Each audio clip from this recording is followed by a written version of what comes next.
inmunidad parlamentaria a ningún diputado, así que rechazamos toda esta resolución y rechazamos todos estos atropellos que están viniendo o que han venido ocurriendo. Respecto al tema que nos atañe en la rueda de prensa de hoy, queríamos hablar sobre el índice de inflación de la Asamblea Nacional, el Índice Nacional de Precios del Consumidor de la Asamblea Nacional, el cual se ubicó en 349.147.203. Esto quiere decir que la inflación del mes de abril es de 44,7%, voy a repetir, 44,7% la inflación del mes de abril del año 2019, y esto nos da una inflación acumulada de 665,9% y una inflación interanual, es decir, cuando comparas los últimos 12 meses, cómo estaban los precios hace 12 meses con respecto al día de hoy, tenemos una inflación interanual de 1.304.494%.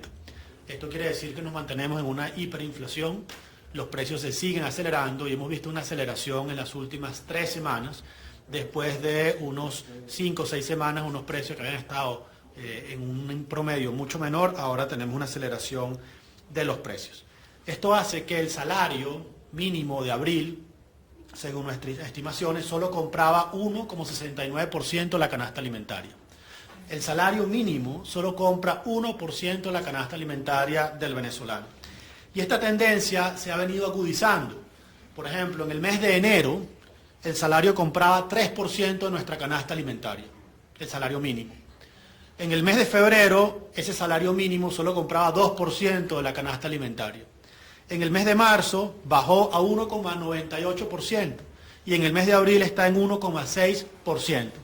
Es decir, aquí hay una tendencia muy clara de que el salario mínimo en Venezuela, por más que haya ajustes, cada vez compra menos y está pues cercano ya al 1% nada más de la canasta alimentaria.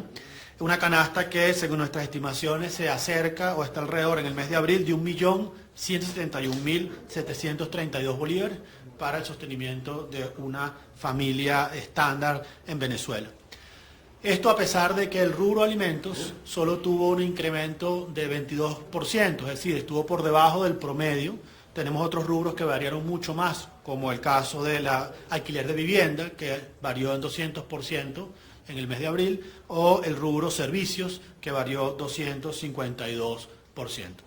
Así que la inflación se mantiene en Venezuela, se mantienen los altos niveles de hiperinflación y además tenemos que cada vez ese salario que destruye la inflación cada vez compra menos, a pesar de estos ajustes que sabemos que al final no terminan beneficiando al trabajador porque las razones profundas del colapso de la economía no se están atacando, ni hay medidas que vayan en la dirección adecuada para atacar el difícil problema de una economía que está colapsando, que está implosionando, que no genera oportunidades, que no genera empleo, que no atrae inversiones, porque básicamente no es capaz de generar confianza. Diputado, se conoció a principios de esta semana de la resolución del Banco Central de Venezuela, número 190501, que bueno, pues pretende levantar el control cambiario. Hasta ahora no se conoce mayor información oficial por parte de ellos en cuanto a esta medida. ¿Qué nos puede decir al respecto? Sí, bueno, pasamos de un tipo de cambio controlado a un tipo de cambio de libre flotación, es decir, donde el Banco Central no va a intervenir sobre la fijación del tipo de cambio. Es decir, pasamos de un extremo de control a un extremo de liberación total. Nosotros pensamos, y es lo que hemos venido sosteniendo incluso en Plan País, de que no es posible, no hay condiciones para ir a un tipo de flotación, un tipo de cambio de flotación que se ha colocado en este momento. No hay condiciones porque no hay un Banco Central independiente, no hay una política monetaria clara, se sigue emitiendo dinero, se sigue teniendo un déficit fiscal de más de 15% del PIB, es decir, se sigue imprimiendo dinero. Es decir, las condiciones para ir a esto, que es como el caso de Perú, el caso de Chile, el caso de Colombia, que tienen tipo de cambio de libre flotación, son países que tienen unas condiciones que en este momento Venezuela no tiene. Este es un país donde todos los días se va la luz, donde hay estados que pasan más de 12 horas sin luz, como el Zulia, de una economía que está colapsando, de un déficit fiscal que cada vez es mayor y el Estado no es capaz ni siquiera de pagar lo mínimo indispensable a sus trabajadores. Un Estado además pues que tiene grandes desequilibrios con una producción petrolera que va en caída, entonces no hay condiciones para ir a un tipo de cambio de flotación. La medida es una medida que debió haberse tomado hace mucho tiempo pero las condiciones para ir al otro extremo no están dadas y por eso pues esto no va a resolver el problema inflacionario. De hecho, podríamos tener en los meses que vienen mayor variación, mayor volatilidad del tipo de cambio, que en definitiva es la variable que más está determinando en los últimos 90 días por lo menos la variación de los precios en este país. ¿Qué busca el gobierno con esa medida? Mira, pienso que puede ser una medida desesperada en cuanto que cuando se abolió la esclavitud en Venezuela no quedaban esclavos. En 1855. Bueno, lo mismo pasa ahora, ya no tienes nada que controlar y es mucho más los costos de mantener el control de cambio y se prefiere ir a este régimen de completa liberación donde yo pienso que la banca generaba un papel importante de presión porque ya no se soporta más estos controles y donde la reputación del Banco Central está dañando la reputación del sistema financiero venezolano y por eso la banca está tratando de alejarse lo más posible de la injerencia del Banco Central sobre sus operaciones. ¿Podría sancionar a la banca privada el Departamento de Tesoro de Estados Unidos como lo hicieron con el Banco Central? ¿Hay un mecanismo? ¿Pudieran sancionar a los bancos que operan, digamos, esta nueva... Bueno, mira, normalmente las sanciones tienen que ver con, buscan cambiar el comportamiento de personas que puedan estar incursos en delitos de lesa humanidad o financiamiento del terrorismo, etc. Así que esto no pareciera ser el caso, como si era el caso del Banco Central, que había un lavado de dinero, había una serie de cosas sumamente irregulares, con lo cual pues no, digamos, eso ya es una competencia, pero no pareciera que es por allí donde van los tiros en esta liberación del tipo de cambio. Diputado, durante este año hemos visto que a pesar de que el índice de inflación sigue considerándose una hiperinflación, no tenemos las sumas o las cifras del año anterior, del año pasado, pese a que la acumulada supera el millón, no son esos ciento y pico que estábamos acostumbrados durante 2018, incluso 2017. ¿A qué se debe esto? ¿Se debe a una desaceleración de la inflación? ¿Pero a qué se debe? Sí, muchas gracias por la pregunta es muy pertinente. Esto se debe básicamente a lo que se conoce como el encaje legal. El encaje legal es una restricción monetaria secundaria. Es decir, el Banco Central echa dinero a la calle y los bancos que también crean dinero a través de la intermediación bancaria, es un tema bastante técnico, cada bolívar que entra tiene que quedarse alrededor de 60 centavos, tiene que quedarse dentro de las reservas del Banco Central. ¿Y esto qué hace? Bueno, esto hace que la banca no esté intermediando y la presión sobre el tipo de cambio baja. Esa presión sobre el tipo de cambio baja por un lado, aumenta por otro, pero en el neto va bajando y eso ha hecho pues que esa restricción tan fuerte que se le ha colocado a la banca le impida pues que el tipo de cambio se acelere. Es decir, todos los precios quedan moviéndose con la inflación y el tipo de cambio empieza a moverse menos que la inflación. Al moverse el tipo de cambio menos que la inflación de los demás precios, el tipo de cambio termina bajando la inflación de los demás. Ahora bien, eso genera un problema adicional, que es que las cosas medidas en dólares se hacen más caras. Porque los precios en bolívares, cuando los divides por un cociente, que es el tipo de cambio que se mantiene estable mientras los precios suben, pues tú tienes que los bienes y servicios en Venezuela se hacen más caros y algo que antes costaba $10 hacer mercado, por decir algo, ahora cuesta 40 o 50 y va creciendo. Entonces, lo que nosotros hemos dicho reiteradas veces es que esa medida del encaje legal no resuelve la hiperinflación porque sigue la variación de los precios, tal vez no en la misma medida que venía el año anterior, pero sigue en las condiciones de la hiperinflación, pero además genera un problema adicional que es que le haces la vida en dólares más caro a los venezolanos. Y por eso una gran cantidad de productos, por no decir casi que la mayoría de los productos que consumen los venezolanos son más caros en Venezuela que en el resto del mundo. Entonces tú generas un problema doble, no resuelves la hiperinflación y le encareces la vida al venezolano. Por eso nosotros pensamos que la manera de acabar con la hiperinflación no era esa manera, sino que requieren otras condiciones. El acceso al financiamiento internacional, el aumento de la producción petrolera y la promoción y la reactivación de la economía. Son maneras por las cuales tú puedes reactivar la economía y bajar la inflación y no únicamente pues bajar el tipo de cambio, se mantiene la inflación y le haces la vida más cara a los demás y además tiene un problema adicional que es que sigues contrayendo la economía porque no hay crédito. No hay crédito para el sector comercial, para el sector industrial, porque la banca no tiene manera de prestar. Por ejemplo, un botón, algunos de ustedes tendrán una tarjeta de crédito, pues la tarjeta de crédito en Venezuela, que es un crédito que el banco otorga a los tarjetavientes, la tarjeta de crédito no les alcanza ni para tomarse un café. Esto ocurre lo mismo con el sector industrial, privado, comercial, en la cual Las líneas de crédito que tenían estos sectores con la banca son menores y si no hay posibilidad de financiamiento, el efecto de esto es contractivo también sobre la economía.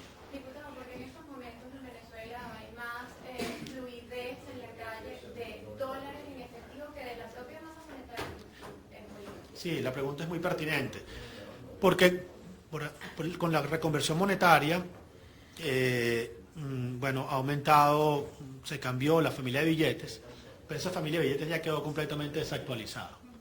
Ya de hecho los billetes de 2, de 5, de 10, ya en muchos lugares no los aceptan. Y es un calvario el que vive el venezolano buscando billetes de máxima denominación para pagar el pasaje, para pagar algunos bienes que solo pueden ser pagados en efectivo. Entonces esto es un calvario que se vive en todo el país, donde la gente pasa horas buscando efectivo para hacer algunas transacciones que de otra manera no podrían hacer. Esto genera varios problemas. El primer problema, las cosas en efectivo se hacen más baratas que por transferencia o por pago de punto de venta o pago por alguna otra plataforma.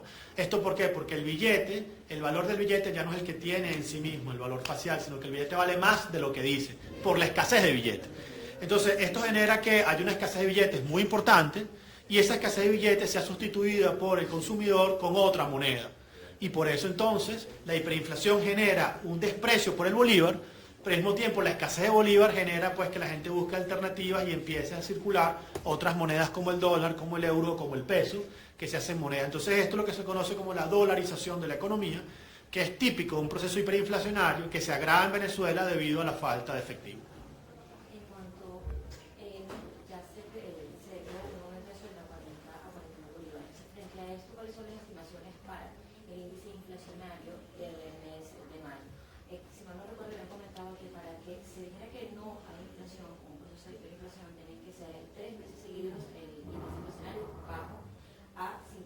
Por debajo del 50%, es una medida arbitraria que... Sí, sí. ¿Cuáles serían las estimaciones para el mes?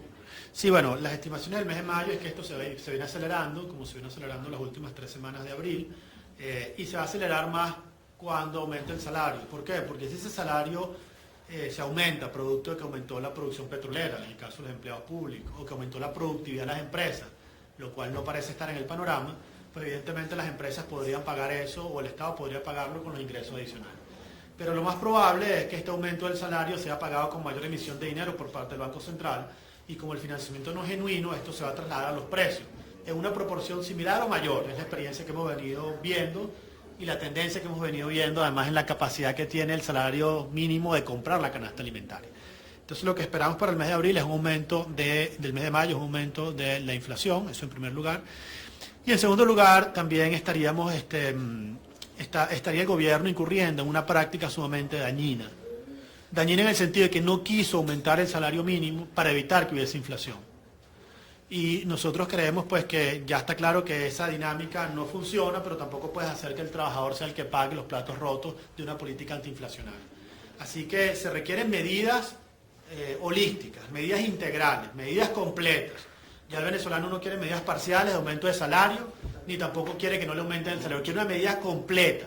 Y por eso nosotros hemos insistido mucho en Plan País, que es una estrategia de recuperación del salario inmediato para el venezolano, sin dañar a nadie, en una estrategia que implica mayor inversión, mayor financiamiento, mayor acceso, mayor producción, que es la única manera en la cual podemos resolver todos los problemas estructurales que tiene nuestra economía. No puede ser que en este momento la economía tenga soluciones parciales, se requiere una solución estructural. Y eso es precisamente lo que hemos planteado en Plan País, con una expansión del consumo, una expansión de los ingresos, una expansión de la inversión, una expansión de la producción, con financiamiento internacional y con mayor confianza por parte de todos, que en este momento no existe, mientras la polarización política, mientras la persecución política, mientras la inestabilidad política aumenta en el país, la inestabilidad económica y las consecuencias para el trabajador van a ser cada vez más profundas. Gracias. Encantado, muchas gracias a todos por acompañarnos. Bien, escuchaban ustedes palabras del diputado de la Asamblea Nacional, Ángel Alvarado, también miembro de la Comisión de Finanzas del Parlamento venezolano. Recapitulamos entonces lo más importante de esta rueda de prensa. Aseguró que el índice de inflación para el mes de abril es de 44.7%, mientras que el índice de marzo era de 18.1%. También aseguraba que el salario mínimo solo compra el 1% de la canasta alimentaria, que en estos momentos sobrepasa 1.600.000 bolívares. Aseguraba también que Venezuela se mantiene en hiperinflación y asegura que no hay condiciones para ir a un tipo de cambio de libre flotación, como el caso de Perú y Colombia, países que citó el diputado Ángel Alvarado. Aseguraba también, según sus propias palabras, que podríamos tener mayor volatilidad del dólar paralelo y concluyó que Venezuela atraviesa una dolarización de facto, un proceso típico de los países que atraviesan hiperinflación. Es la información que tenemos hasta el momento. Reportó para ustedes Antonieta Larroca desde la ciudad de Caracas. Esta transmisión es presentada por Rapidez y seguridad son elementos claves cuando buscas mostrar solidaridad a tus seres queridos. En TGL Envíos somos tu solución y tus mejores aliados cuando de regalar sonrisas se trata. En TGL Envíos, tú lo eliges. Nosotros hacemos el resto. Salvador Peluquería. Visítanos en Maracaibo, Ciudad Ojeda, Acarigua, Santa Bárbara del Zulia, Paraguaná, Panamá, República Dominicana, Miami, Curazao y próximamente en Italia. Only for Men. Centro San Ignacio, nivel Blandín, Caracas. Te lo llevo desde USA.com. Estamos ubicados en 8386 Northwest de la calle 68 del Doral, Miami.